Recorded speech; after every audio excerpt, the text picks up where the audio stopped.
Hello mga Megs! Paano ba i-turn on ang auto-update dito sa Facebook? Ganito lang po kadali mag-turn on. Panood niyo po itong video hanggang sa dulo.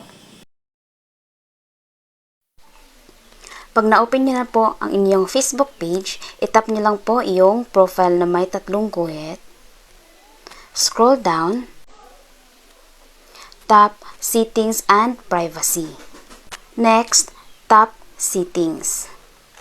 Next, itap niyo lang po yung page settings. Scroll down.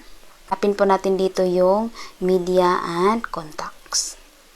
Tap media and contacts. Next, tap app updates. I-turn on nyo lang po yung auto update sa Facebook. Pindutin nyo lang po ito at na-turn on na po natin. Please like and subscribe to my YouTube channel.